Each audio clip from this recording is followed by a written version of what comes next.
Yeah.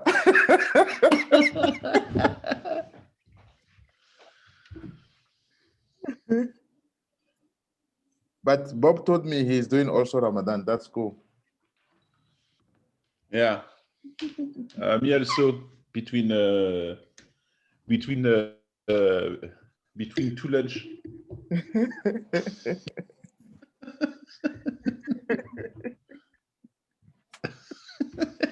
Good.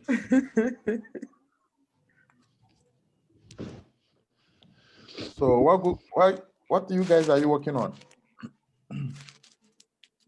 So today I'm gonna work on my BC. Oh, okay. Oh, yeah. Bob told me about it.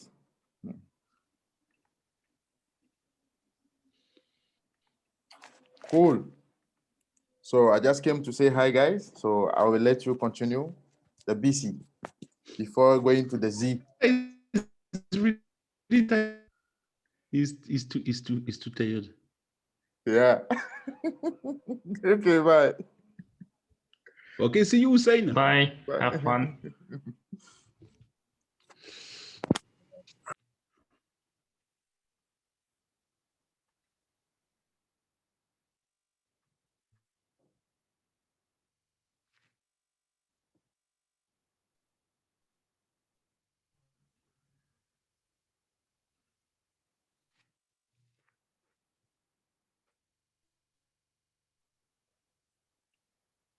Okay. I changed my Wi-Fi. I'm gonna grab a tea. Give me a second.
You can hear me?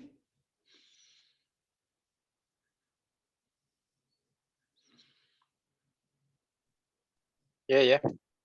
Okay.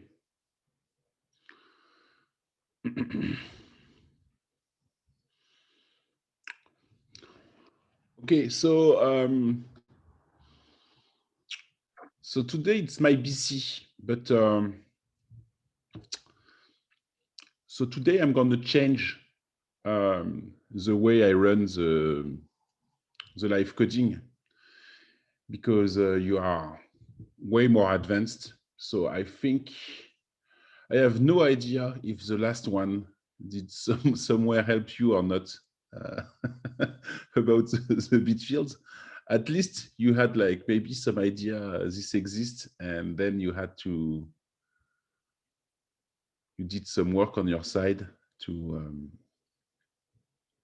better understand. Anyway, nobody's gonna understand like something new day one like that. You have to work on it, of course. But so my idea today is I'm going to change.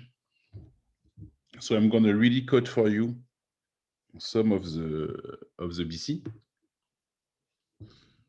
I had that idea that tonight I said to myself, maybe I can change a bit to see if you prefer or not. But because we want this to be packed in about an hour, and if I do it in C, it's going to take like the day. I'm going to change the programming language. So I'm going to code BC just to show you some about the algorithm, this kind of things, I think.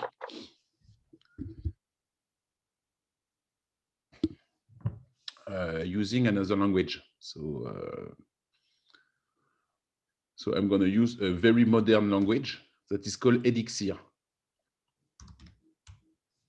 I don't know if you heard about it.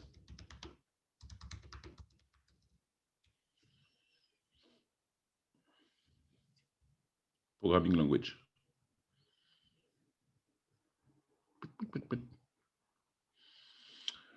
Okay.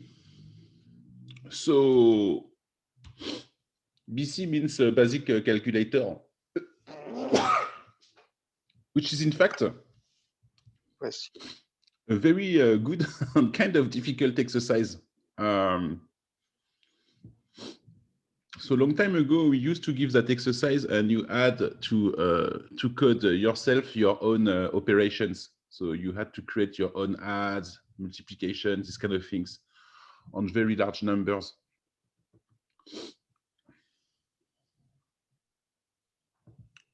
Anyway, we don't ask that. So that's not the question here. So basic calculator.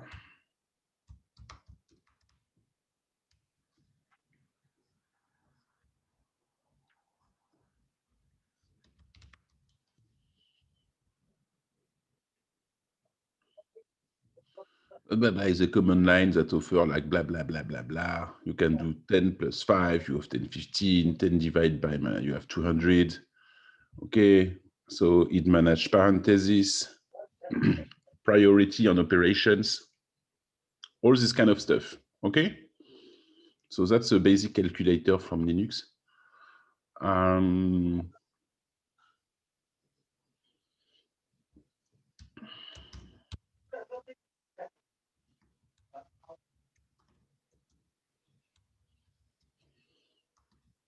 I think I have 2 big fingers, so I broke my keyboard. So some of my keys do not work very well.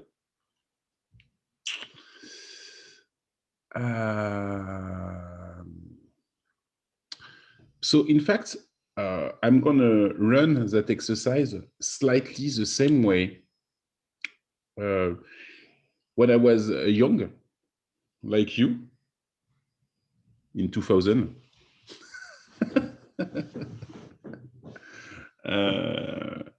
I had that question at a technical interview. Like the guy arrived and asked me, like, can you write a basic calculator? So I didn't.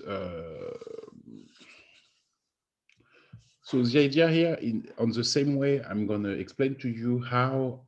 I'm going to show you how you could answer to a technical interview tomorrow if you have like question about technical interview. I don't know if you start to do some technical interview among yourself or not. Bob, you start to do it with them? We did a couple interviews, yeah, but not okay. too much. So the most important when you do like a technical interview is really to divide what you are doing in 3 different parts. One is question, second is writing the code, and the third part is to do the code you have to do. Okay, so somewhere you have like about the question itself. So it's really important when you do technical interview to ask a lot of questions to the guy you are interviewing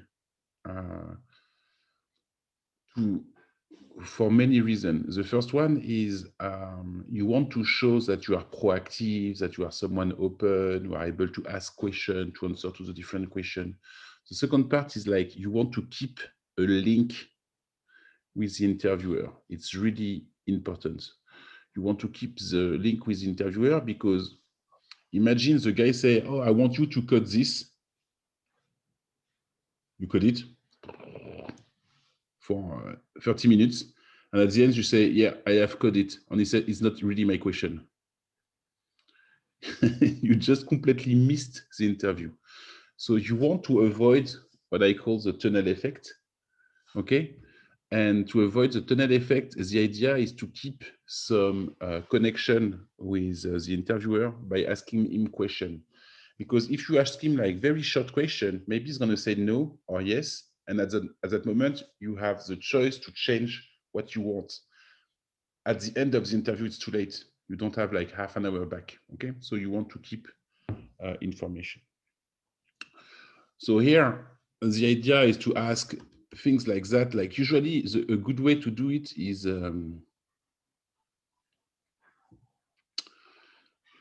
to say, okay, as an input, for example, I have 1 + 2, and at the output, I have to answer you 3. Okay? I'm going to say, yeah, exactly what we are looking for. But by writing this, you have like many things you can ask, like, okay, so basically the input is a string. And you write your question. Why you write your question? Because you are in the same situation that I am. Means like we are not, for example, native English speakers. Okay, so the issue is like because we are not native English speakers, sometimes we have accents, especially French people, and you don't understand really the guy who speaks like English, for example. By writing the question, you are sure that he understands what you are saying. Secondly, at the end of the interview, let's say the guy told you, yeah, but the input is not a string. You said, excuse me, it's I asked you the question and you told me like this is a string. So the guy cannot like trick you. Everything is clear. And at the same time, you show to the guys that you have a methodology, you write the question, you write the answer. Okay, he has the feelings that you are a very, very strong guy and with a lot of understanding. So you can write that, you can write, okay, so the output is an integer. The guy is going to say to you, for example, yes. So because it is an interview, for example, you need, okay, should I manage different operators? You want me to manage, I don't know, like plus and multiplication, and the guy said to you, yes. It's enough if I do those two? It's going to say, yeah, it's okay, it's okay. So, okay, so, and you write like only, for example, plus on y, and you said like, should I manage like parentheses? The guy said to you yes or no, depending of what he wants, okay? So no parentheses. Okay, so each time you write really what's going to happen, okay? And you say, okay, so I can have like something like 1 + 2 by 3, for example, and I have to answer to you 7.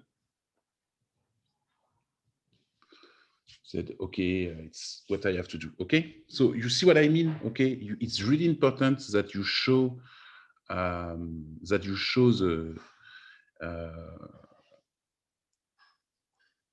that you show what you that you show what you're gonna do. Well, I have an issue with my backcoat keyboard. I have to copy and paste. In fact, I think I have to change my keyboard.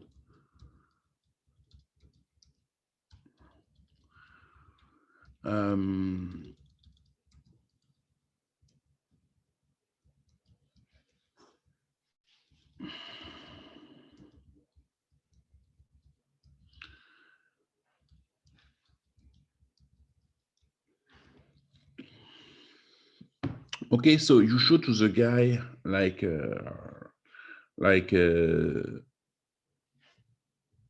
you show to the guys a different way you want to manage the situation. Okay, so of course the second part of this is to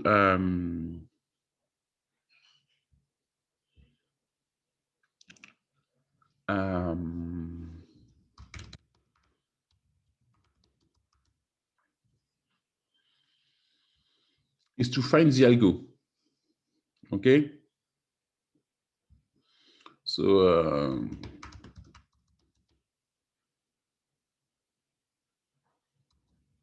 you can try to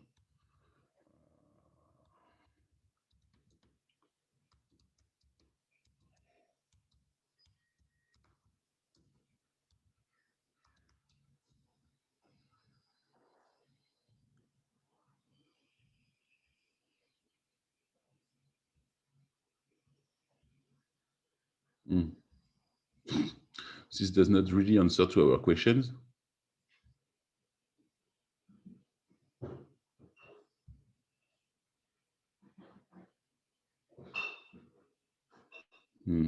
Okay, it's a bit simple.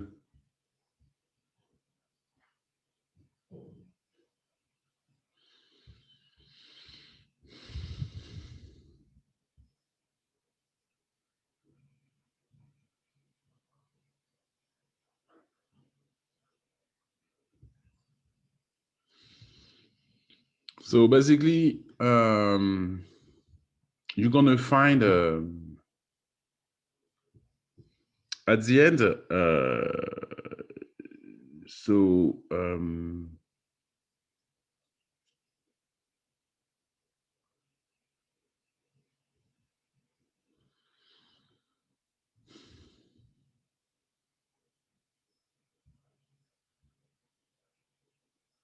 Okay. So you have like different way to do it, and basically there is a question about how to do that. That is about the infix.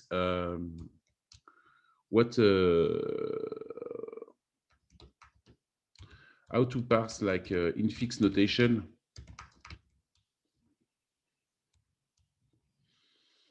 So basically, when you write something like when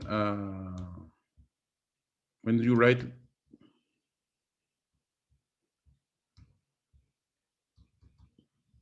Oh, it does not work.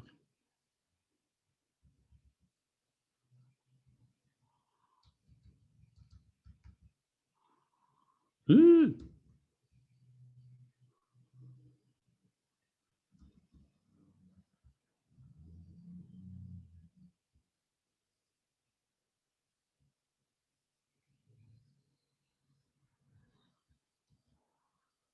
have an issue with my system.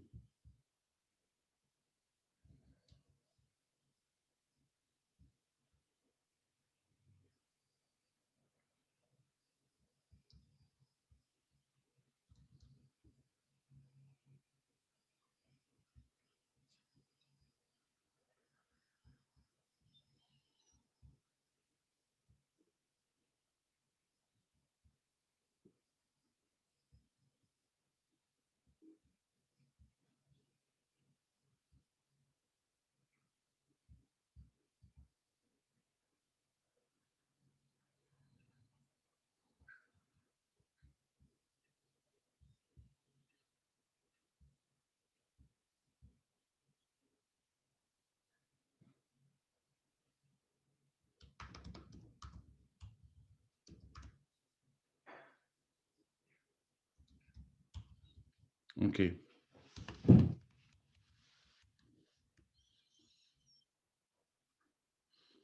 So when you write this kind of things,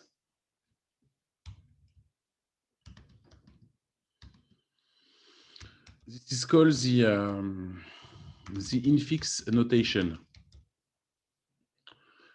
The problem with infix notation, it's difficult to parse. So something that is way easier to parse is what we call the outfix notation.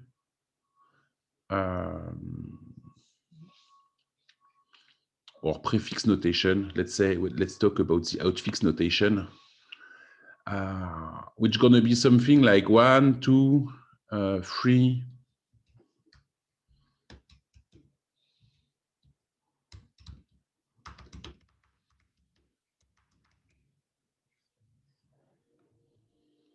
I don't know if you heard about these kind of things.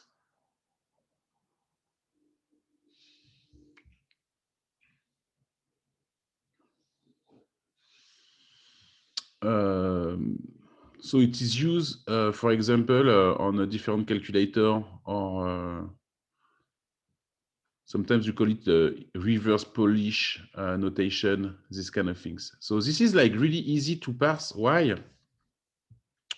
Because when you have this, so let's say, for example, we have it in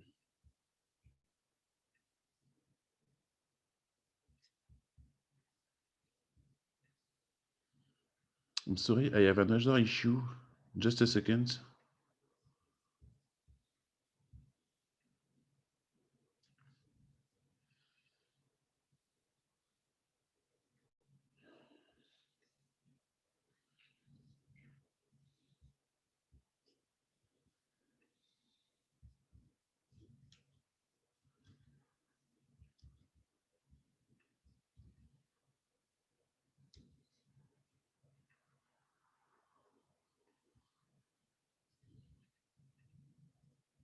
Okay.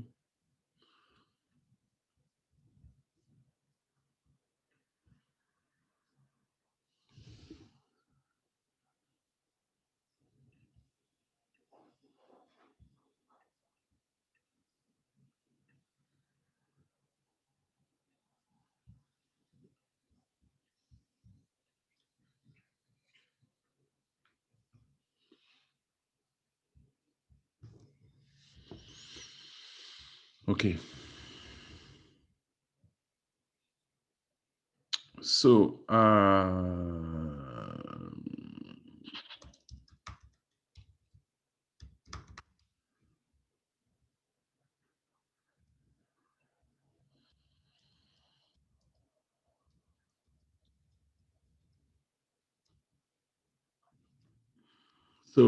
why it's way easier? Because in fact, somewhere the algorithm is quite straightforward. So I can have like, let's say I have this as an array. Okay. And in fact, it's kind of easy to parse. Okay. Why? Because in fact,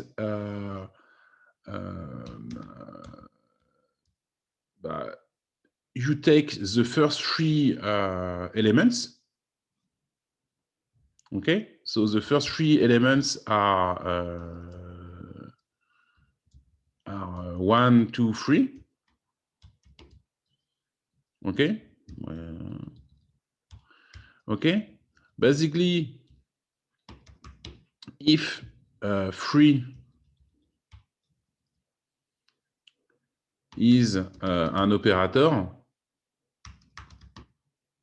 okay, I do something, and if it's not an operator, which is the case right now,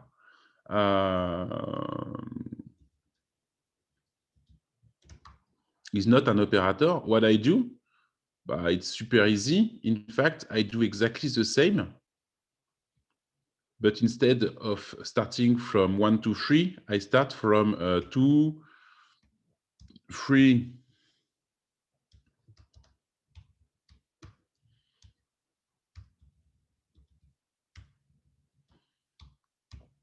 Okay. And from that, it's easy. I just do the calculation. Okay. So I do 2 by 3. So I do the operation. And when I have the operation, 6, that's the result. I can replace in that string, or in that array, directly all those parts here, okay, by the result.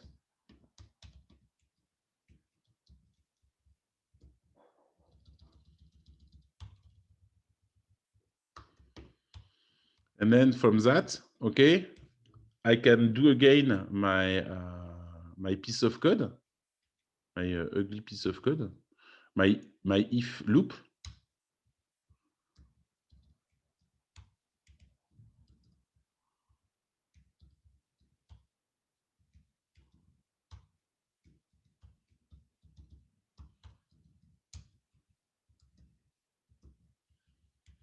Okay. So I can loop again from the beginning here, and I will have like 1/6, which is with an operator, let's say like, okay. And if it's an operator, I run the execution directly. I do the same thing, so I replace with the result, and the result is, by definition, it's 7. And up, I have the result of what I have to do. Okay? So easy to do the calculation. Now the question is how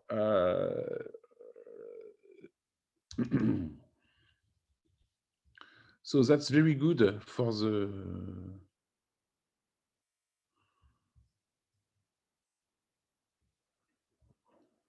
to do the calculations.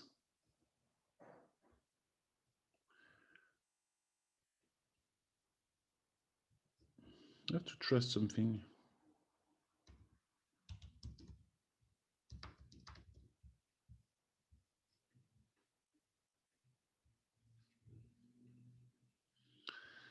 And now the question is how to transform from infix to outfix. Okay? So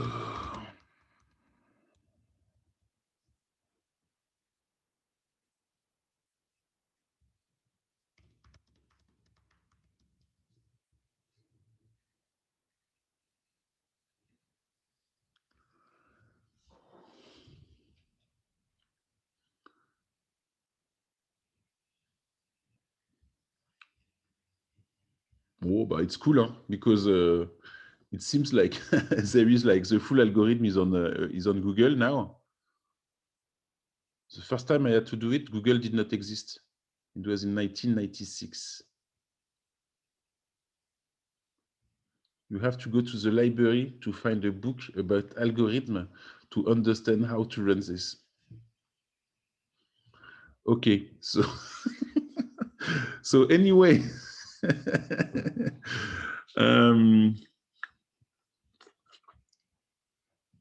so there is an algorithm, expression, initial push to some special character, say to the stack. Okay, so it has a special name like shutduck something. I don't remember.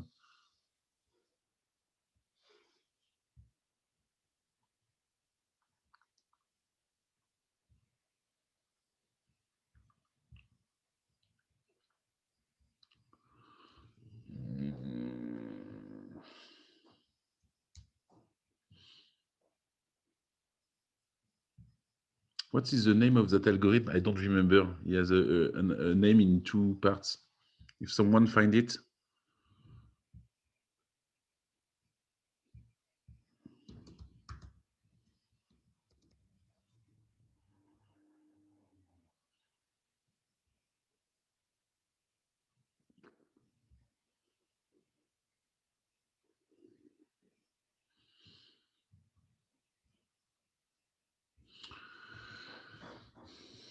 So, okay.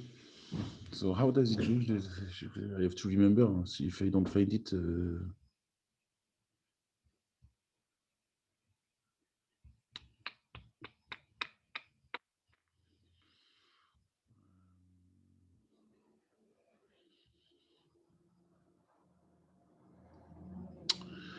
So how does it work? Let's say I have this. So I'm going to do it like really the basic one. It does not work for everything. And especially here, I will not manage. I keep things to do for you. I will not manage for example, the priorities, because you have like priority between addition, multiplication. So you will have this kind of things to manage, of course. So how does it work? So you have, so we receive this. So the first thing is we have to transform it in something like that.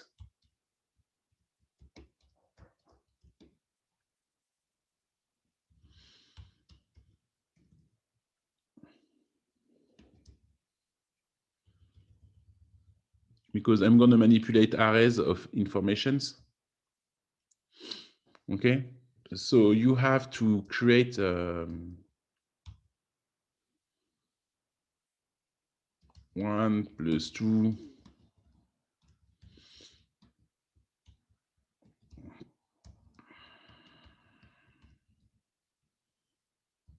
why I write plus 1, 2, 3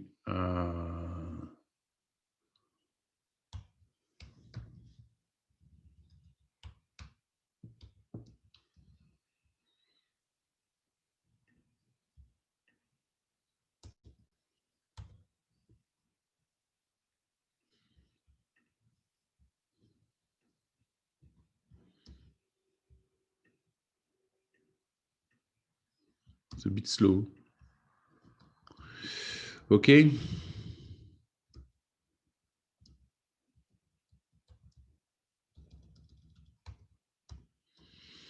Okay, so the first step is we're gonna, so it's very basic steps that is always the same when you have to parse something. So the first part is we're gonna tokenize the string. So basically we're gonna transform this to something like that.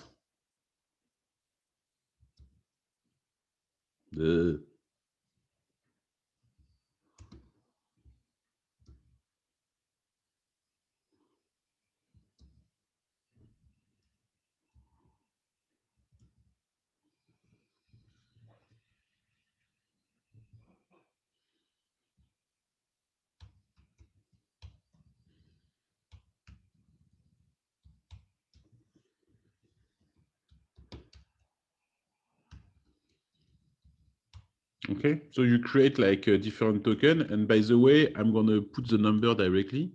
So I'm going to transform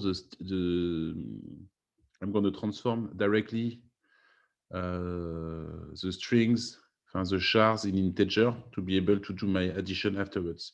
Okay, and then from that, so how works the algorithm? So it's very simple. So on so you have the input. Okay, we're gonna have the output, and in the middle we have a queue. Or let's call it the stack. Okay.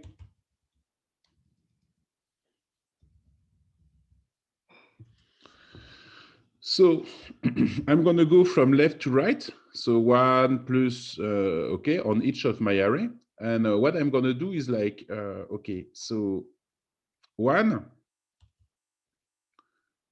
So this is the first part of the loop. So the first input I receive from input is, okay. So the first one I pop is 1. Is an integer. If it's an integer, I put it directly inside the output.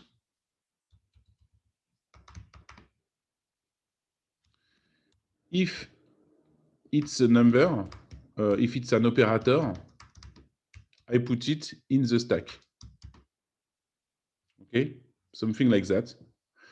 So what I'm showing you right now is not exactly true. So I'm going to continue. So now the input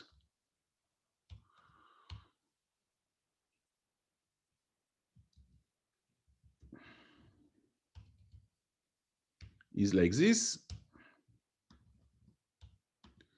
The output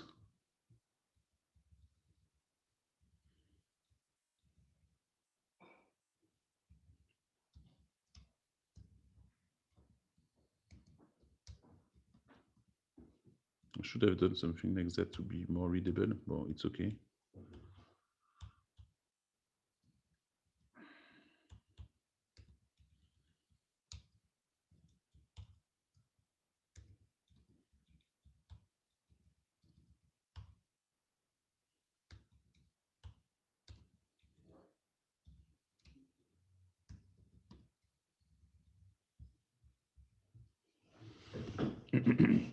Okay, so right now the output is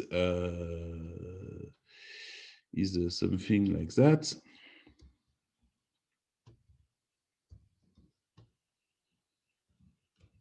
Okay, from the previous one, and the queue, the stack, excuse me, and the stack is empty.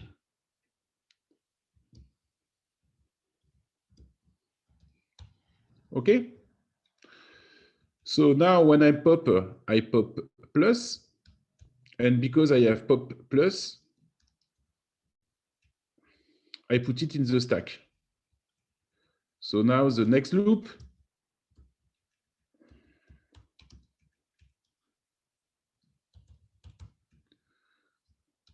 I have plus, I pop 2, okay, and I do it again and again. Okay, so at the end, what I have, it's very simple. I will have something with an input which is empty. I will have an output which is going to be 1, 2, 3. And here I'm going to have like plus and multiplication. I don't know which round it is, but you see what I mean. Okay. So I just have now to the answer is just the output plus stack. And this is exactly what I'm looking for.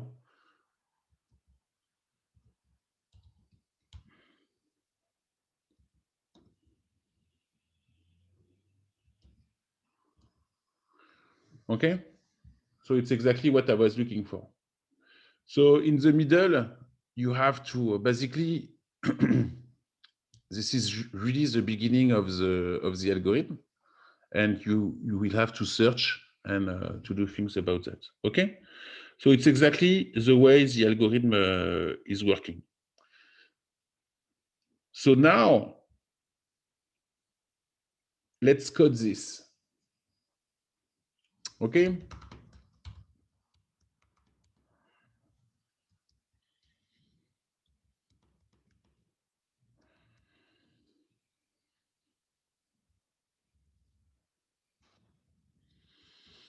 This is my input.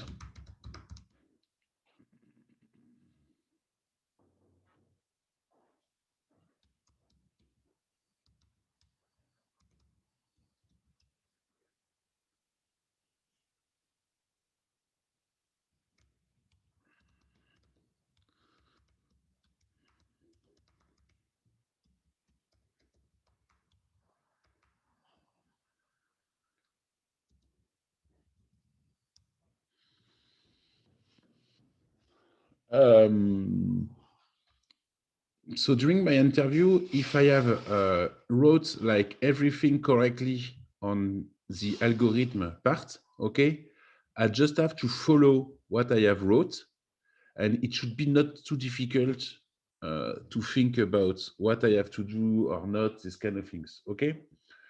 So I know that the first part is I have to tokenize the string to an array. So I have my input, and I'm going to tokenize it.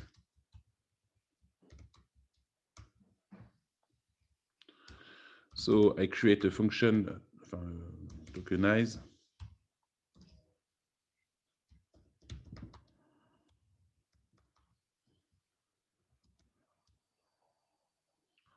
So basically, this is a single, so in Elixir, you have something that is called split.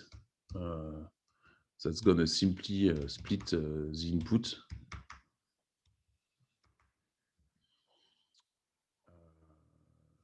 Using the different space.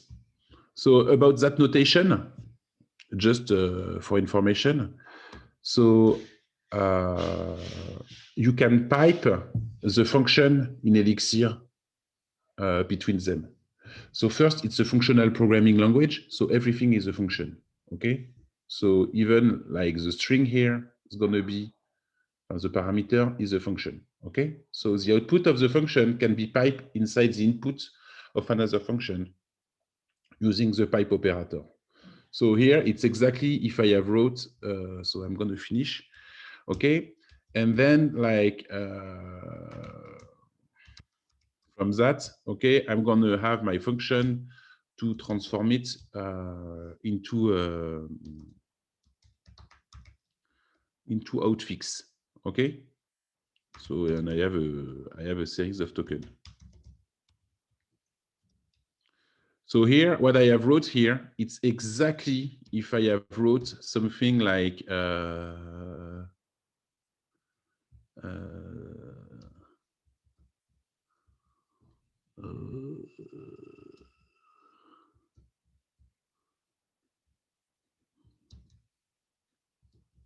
okay, it's exactly if I have wrote this. I hope you understand.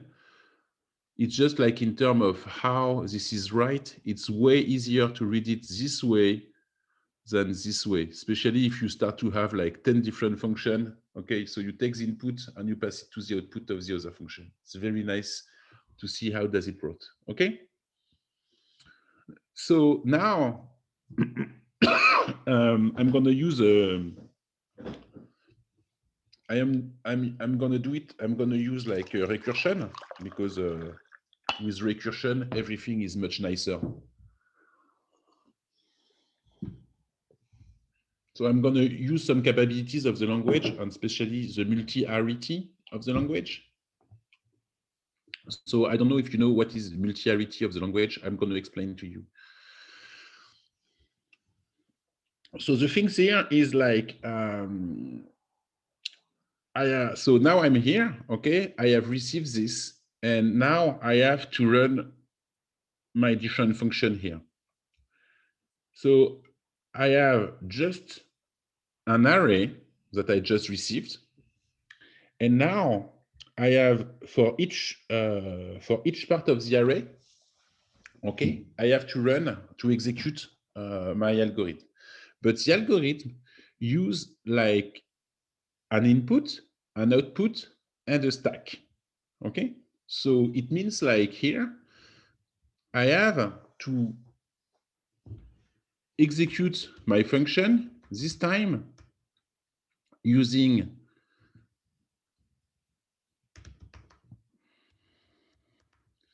my input. I have to do the output. So the output is an empty array, and my stack is an empty array. So basically, you see here, I recall my own function using 3 parameters instead of 1. So the multi-arity capabilities is just like I'm going to call the function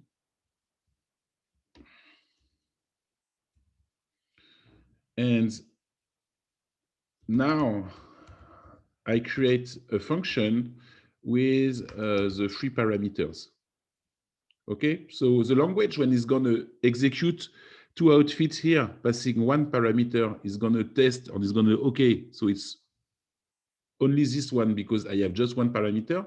And when I call the function with 3 parameters, it's going to call that this one. Okay, so it's called that the multi-arity of the language. So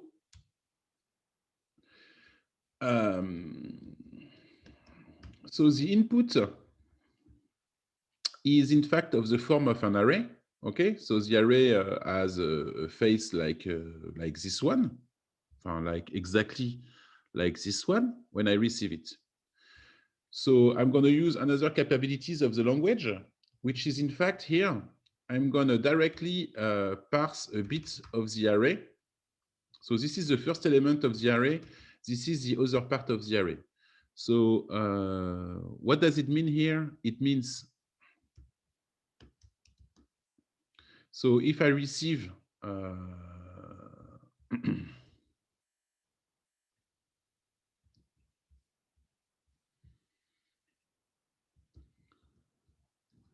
so I receive this. So basically, it's very easy to understand. First is equal to 1, and tail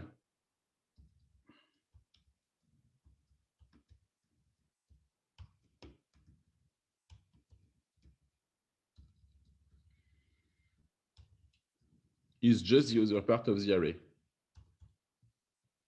Okay? So in functional programming, what I'm doing is what we call TCO, tail call optimization. Bon, so I think you are in the software engineering track, so I am introducing to you like real software engineering stuff, you know? Guys in full stack development, they don't know what I'm talking about, okay? But now you are in the software engineering, you will have to understand these kind of things later on. So now I do so I'm going to test if it's an integer. And if it's an integer, I do something. And is first in, if it's a multiplication, or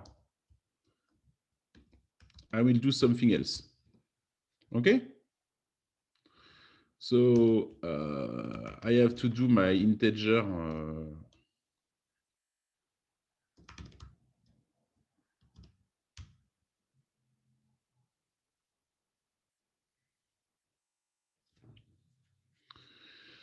So it's easy. You have like the integer library, you can parse. If it does not work, it's not an integer. If it works, it's an integer. Okay, easy. So what's happened if it's an integer? So I'm going to recall myself. Okay. So be careful about what I'm going to write here. So the first thing is like, okay, what's going to be the next input? So the next input is everything except the one here. We do agree? So this corresponds exactly, you see here, to the tail. So the first parameter I'm gonna put is my tail. Because it's an integer, I should put the integer inside the output. Okay? So simply I'm gonna take the output.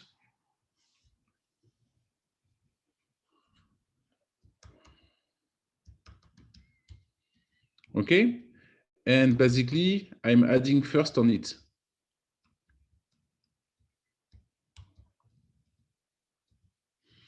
So first is the 1. So I put 1 on, between brackets. So it's an array, and I add the 2 arrays together.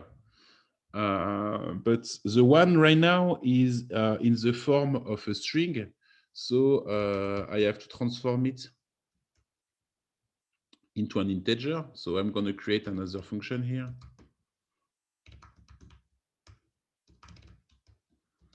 Which is basically the same one. except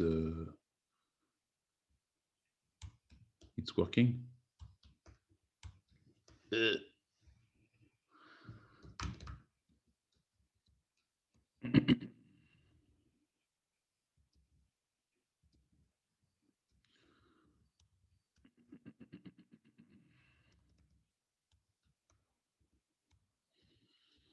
So in fact, integer parse, the answer of integer parse is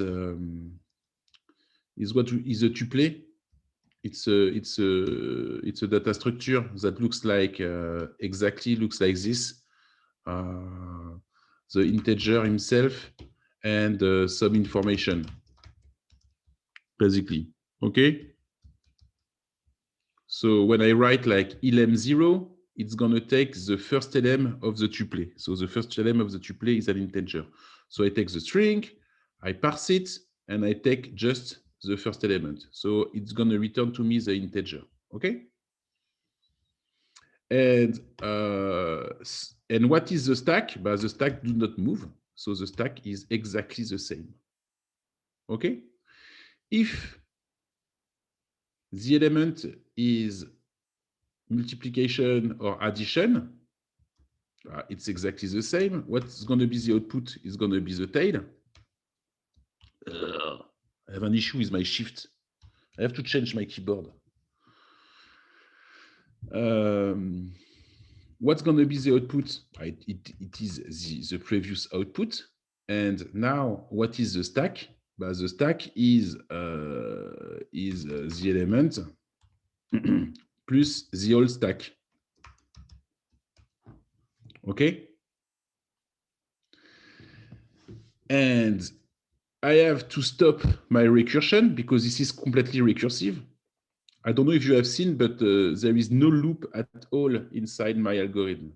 So there is no while, there is no for. Okay?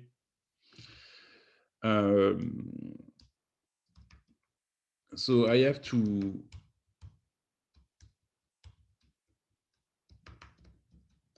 stop the outfix, and I know when I stop the outfix because in fact I wrote it here. I am at the end when the input is empty, and what I do, I just have to add the two stacks together. So it's easy. I have the skew, I have the stack.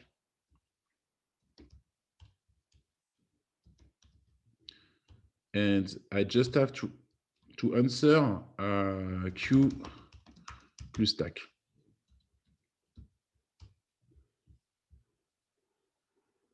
Okay.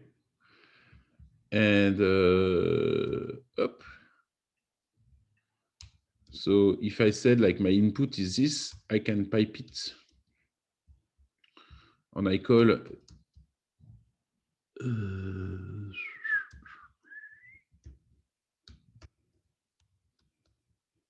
okay, and this should work. Of course,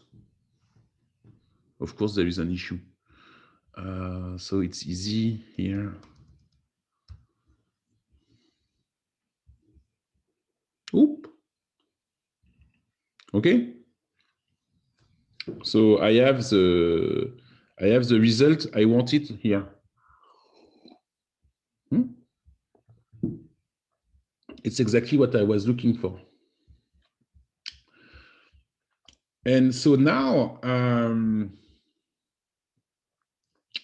the other part I have to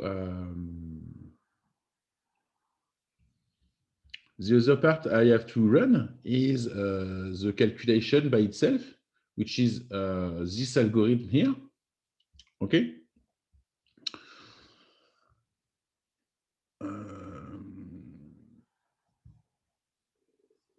So I could have like okay, so it's okay, but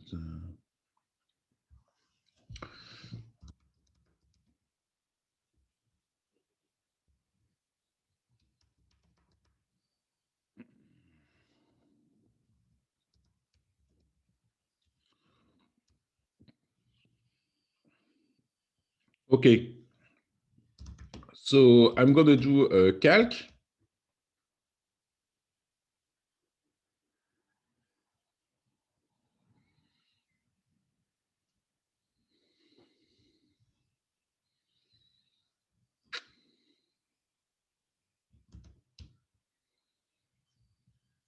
of what?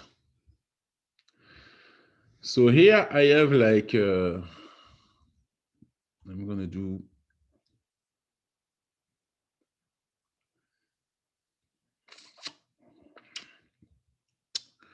okay.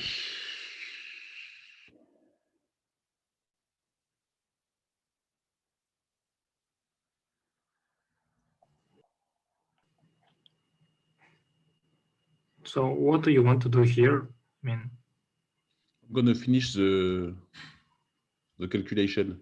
So it's this part of the algorithm I'm gonna do. I was just thinking about it. Okay, so it's not very difficult. So here I'm gonna receive. I have like two solutions.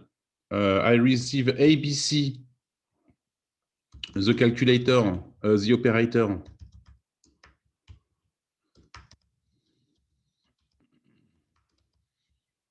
Or the other part of the other part of that of this output here.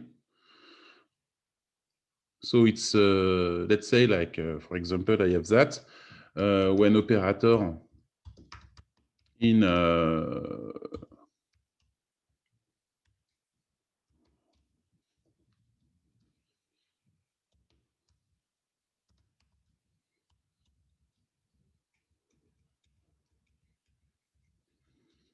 okay, I will have things to do. In fact, it's to calc. I'm going to just do the first one is I'm going to receive the calc here with the input.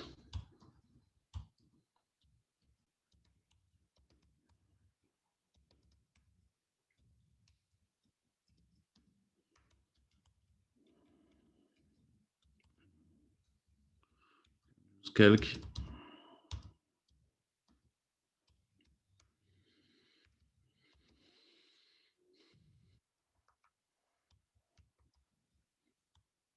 So what is this? This corresponds to the head because I told you like if the third character here is not an operator, in that case I have to stack the one here, okay, and do the next three for the operation.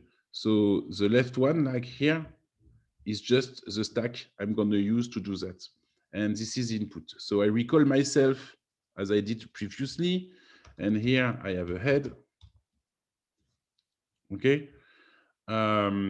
So when operator in, so it means, what does it mean? It means like it's so it's operator. In that case, it's very easy. I have just to call myself back. I have to use the, I have to add the head at the beginning. Then I add the operation, A, B, operator.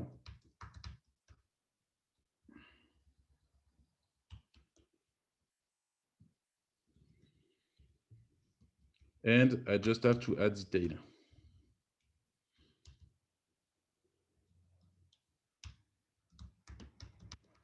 And what is the operation? So the operation can be A, B, plus.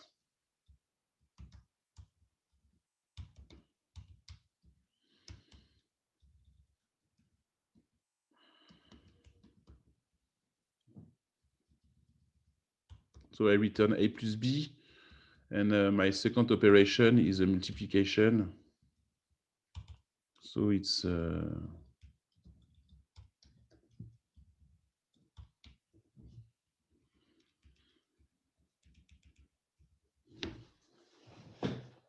okay.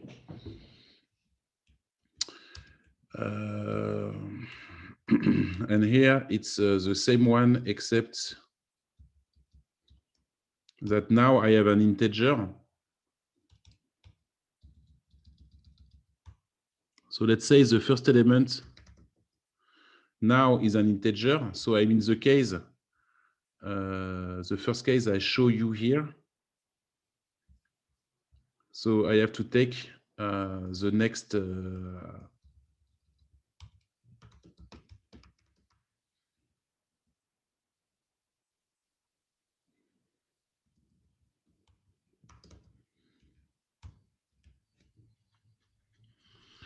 And the question is like when I have to stop this.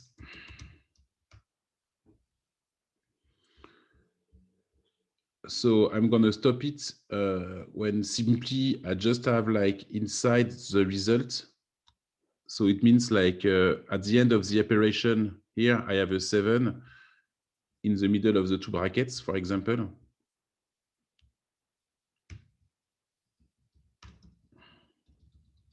And the head is empty.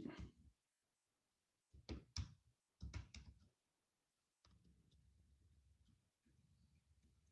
should be something like that. So let's try.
Hop, I have 7.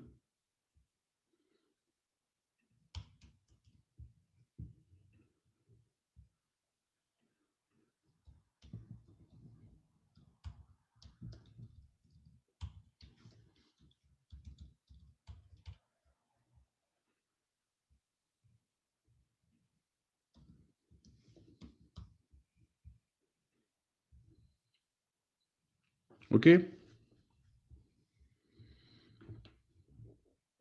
So roughly it took an hour. Well, I hope I didn't keep the book. Okay. So do you have any questions?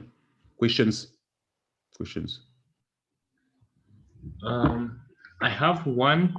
I'm not sure how it understands the order in which calculations should be done.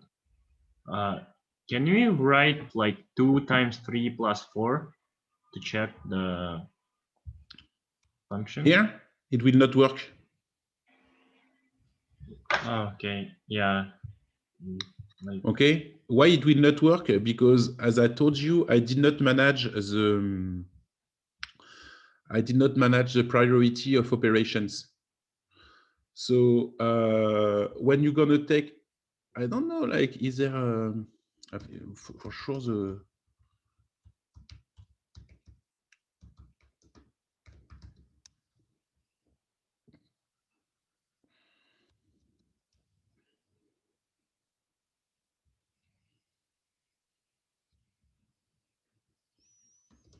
I have to find back the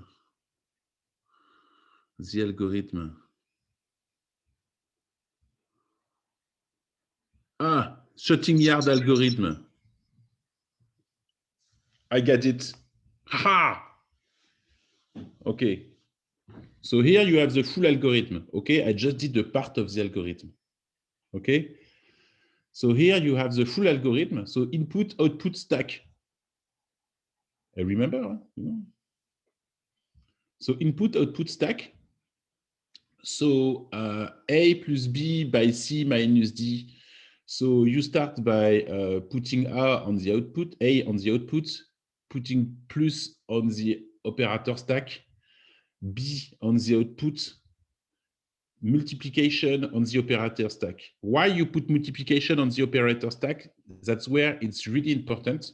Okay, it's because multiplication have a higher priority than the addition. Okay. Then you put C, then you're going to put minus, but minus has a lesser priority than multiplication. Agree?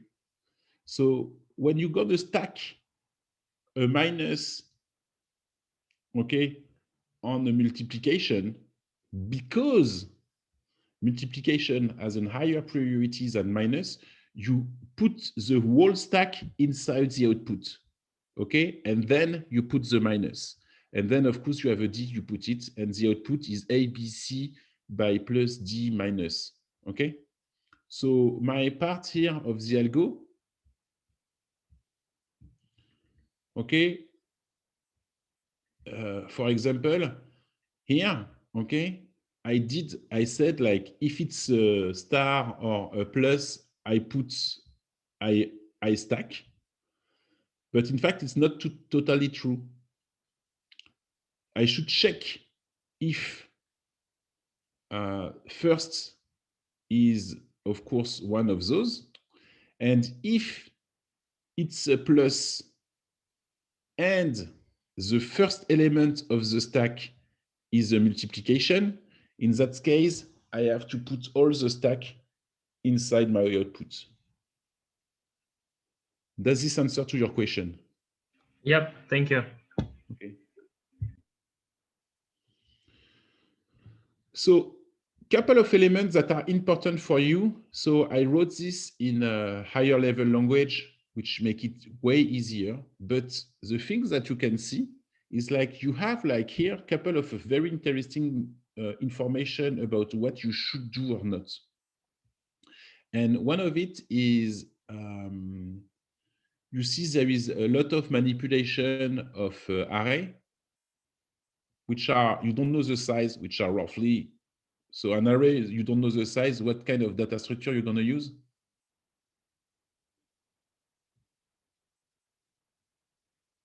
List, probably.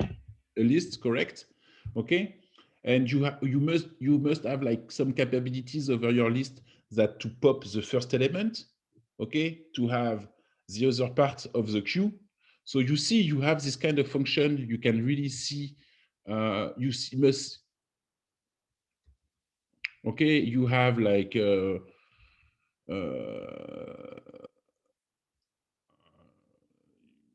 have this kind of information that you can directly use for your coding parts. Do not hesitate to use pointer over functions also to run the operations. Okay, if you have a plus, you know you have to launch. You remember? I think I did it for you. Some pointer over functions. So when you're going to receive a plus, you can associate the plus directly to the function that executes the plus. You don't have to do like a switch case of plus, multiplication, division, modulo, and so on. Okay, so try to write something that is nice about that. And as soon as you have a good library to manipulate your list in terms of popping, adding, you know, like here I wrote like this kind of plus plus, so you must be able to add on top, at the end of the list, these kind of things. There is no problem to write the BC. Yeah, okay, I got it.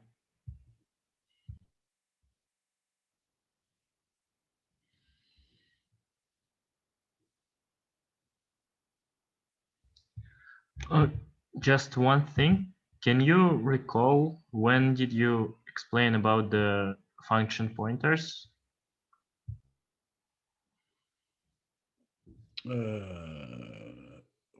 When I did it, I think it was for. I think I did it for MyLS. No, MyTar, MyLS. You know, to manipulate the.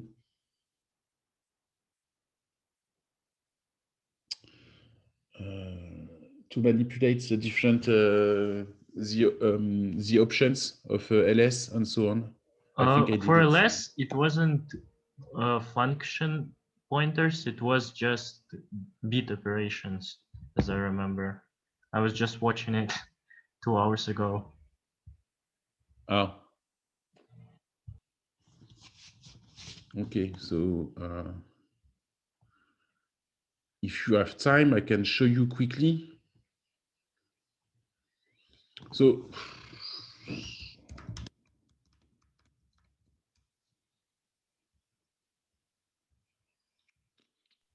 Yeah, I do have time. I'm not sure about the others. Also have time. It's time to party in Almaty, no? Oh, no, it's Ramadan. Sorry, guys.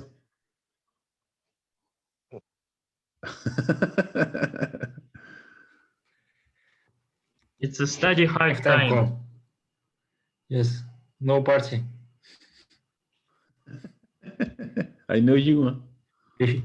If you want to work at Google, you should sacrifice your party time. Ah, yes, you're right. You're correct.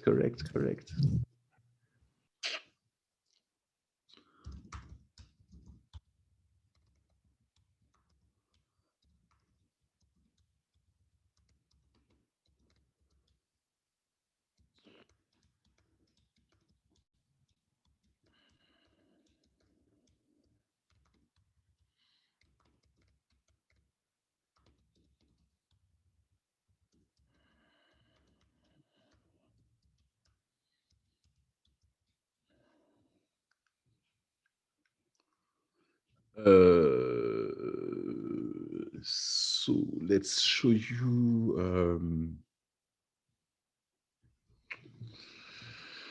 Okay.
Hmm?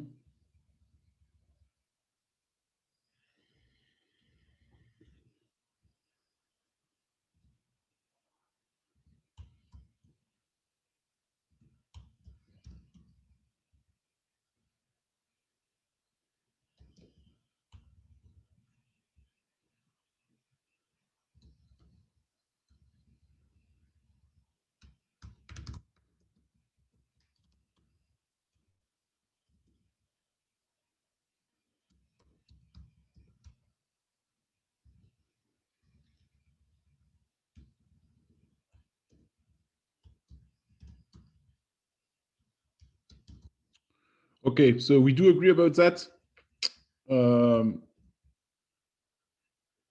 This is ugly. Okay. So the question is how to do something that looks like amazing. Oh.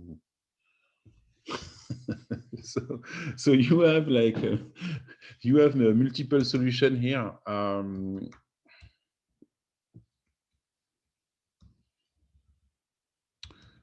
Let's say like I don't know, like it's just for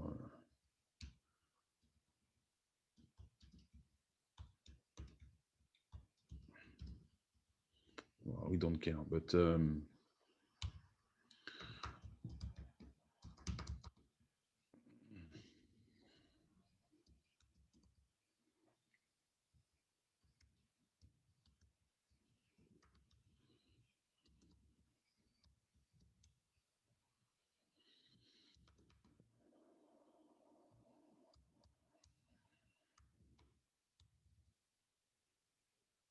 Mm.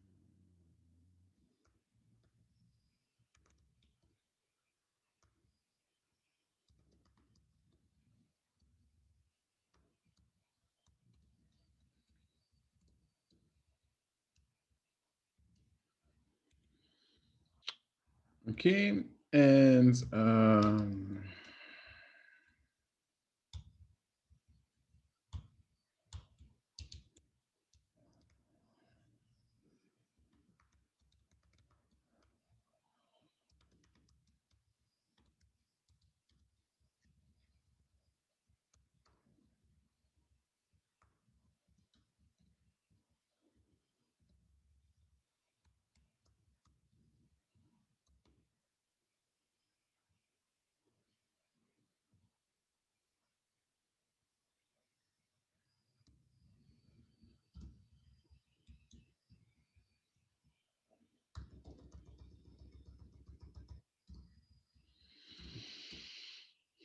okay,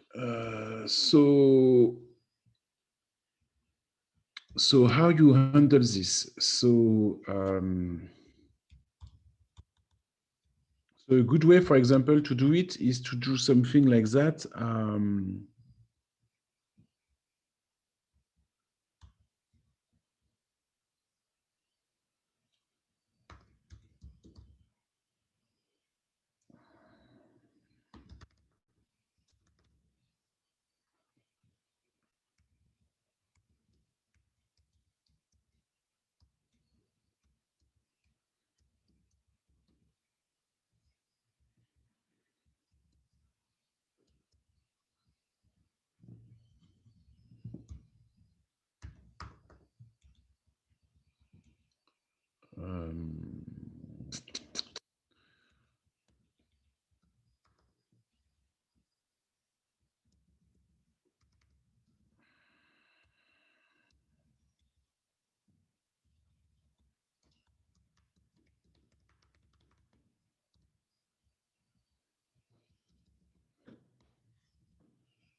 TMP2C.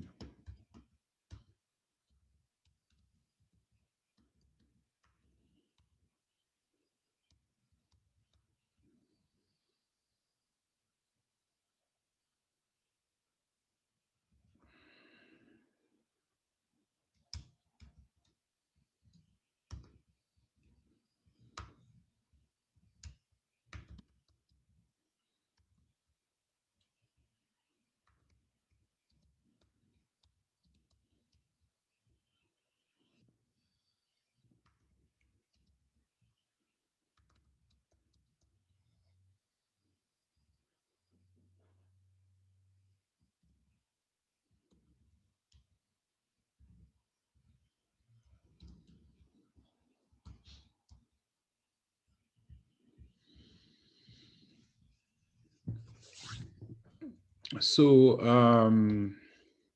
well, let's say you use it inside the somewhere else. It's okay. So you see, for example, so this has exactly the same result in terms of you still have like if, like I did, but the difference is like if you want to use D and use another function, this kind of things, you can do it quite easily, which is a bit nicer than it's a bit nicer than just doing a switch case.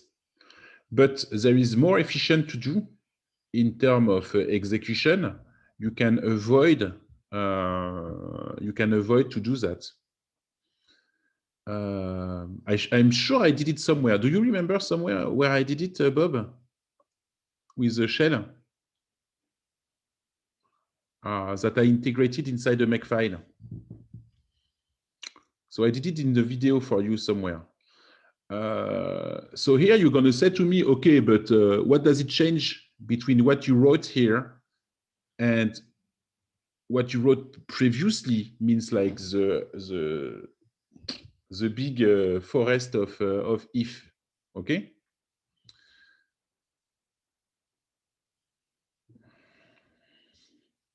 Not so much, but first it's much nicer to read, okay? You understand more easily, and it's very important to be able to understand. And the second part is, okay.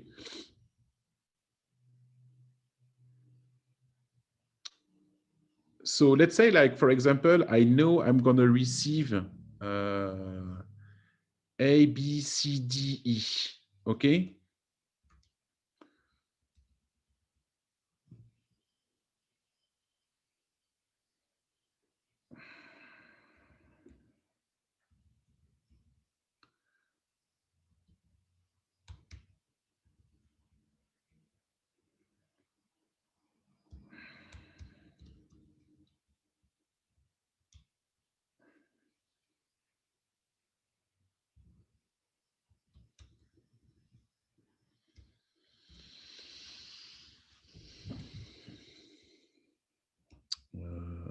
We don't care about this now.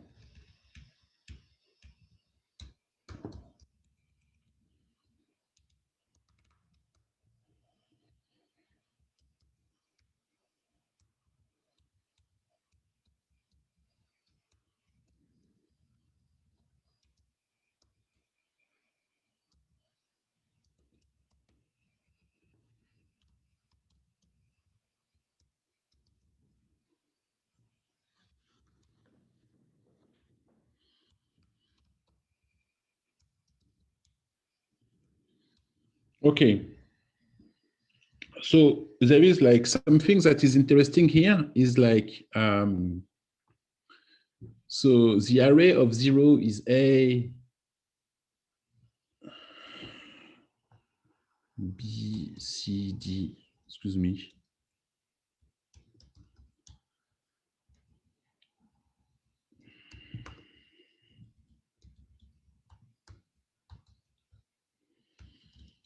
So here there is a property that is really interesting. We have like, we can call directly by number 0, 1, 2, okay?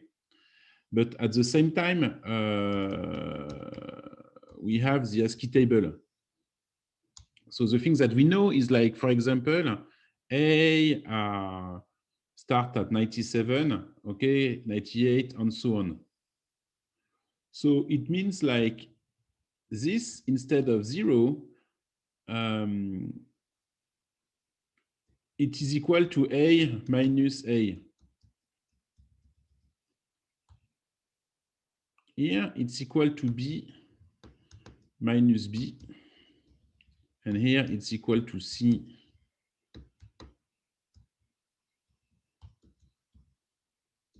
minus A.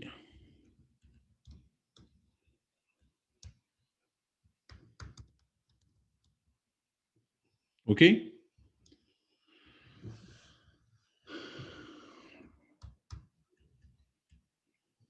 So here, in fact, what I can do is I can directly call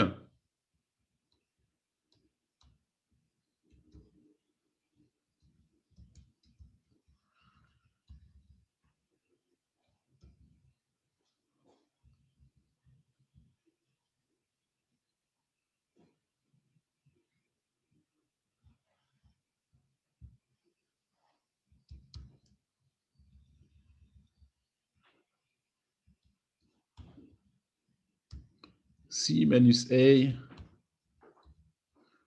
the func de C, of C. Okay? And of course, I have a big seg fault. Why? Can one tell me why I have a seg fault?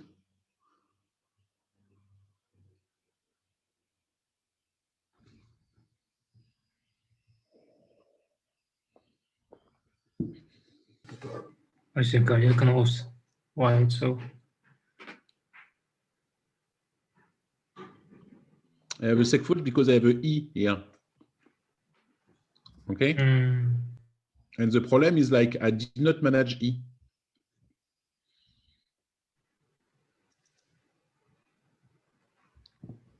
But as you can see, there is no more if.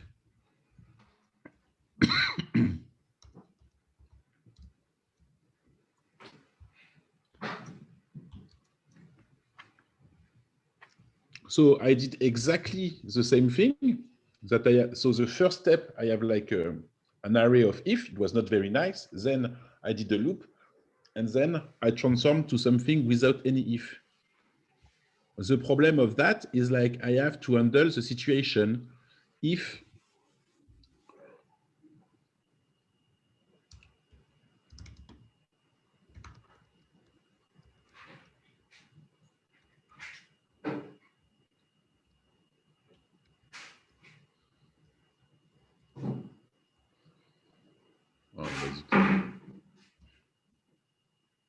okay, and I have to do like something like E.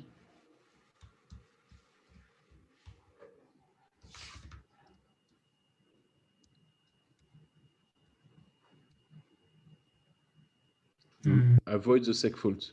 So you have to generate the array, of course, for all the different letters you could have. So the idea is like inside your Makefile, okay?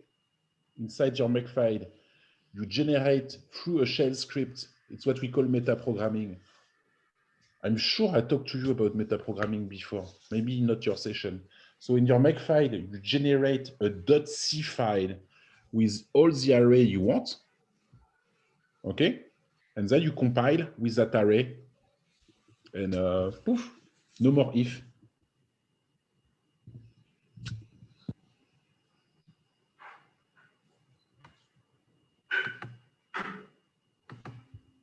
Yeah, I think you explained it for my printf. I'm starting to recall, but I didn't understand it. It was too early for me. And now, do you understand it, Oleg? A little bit more.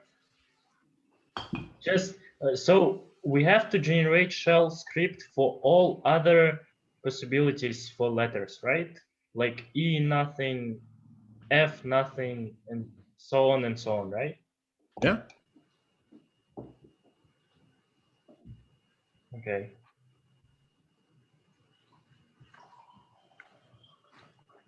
Okay, Kwamo, sorry for like disrupting you. No, it's, Yeah. you are absolutely not disrespecting me. Okay, so I'm gonna give you. I know what I'm gonna do. Up, stop here.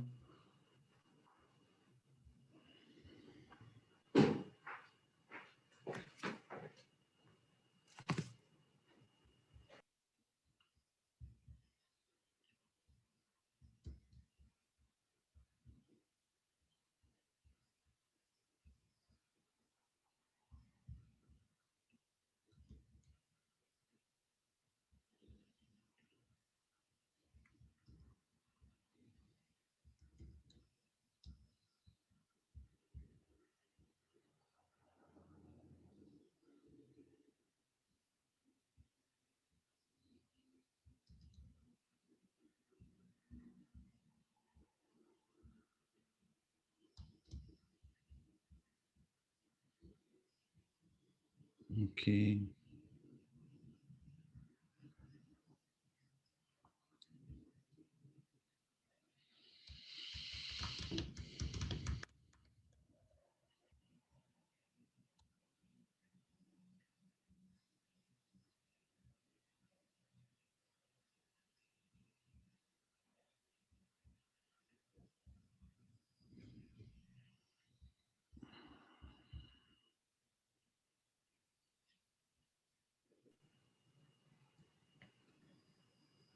Looks like beautiful.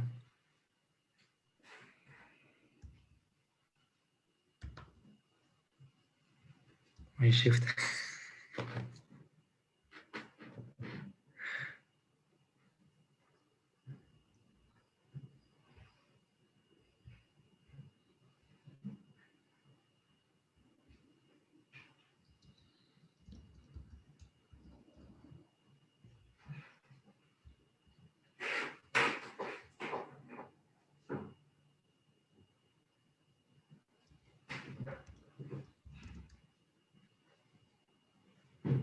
It's like Jupyter, right?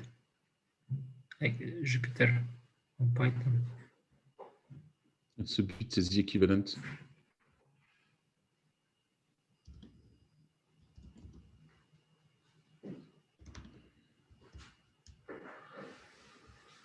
Okay. I'm gonna send it to Bob on the, or I can put it directly here. You can put We can put to Zulip if you want.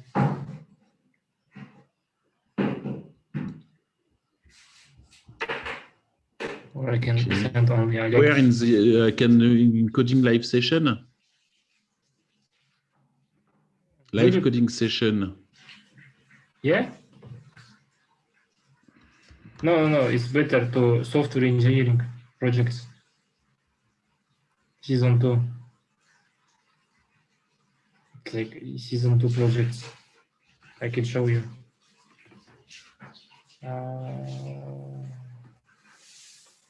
You see my screen? Yes. You can send, for example, here. Okay. Oops. You got it.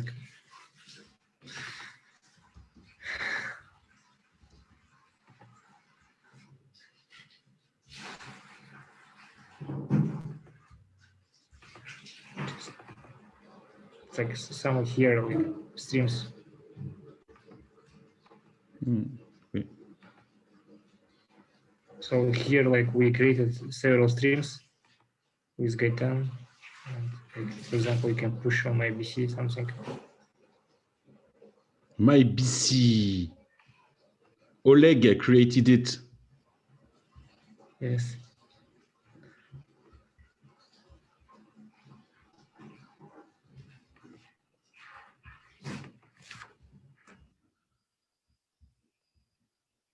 Boom.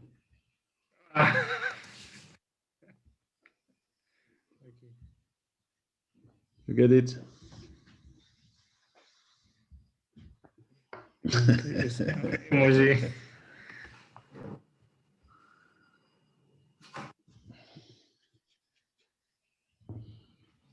Yeah, thank you, Kwame, for like amazing live coding.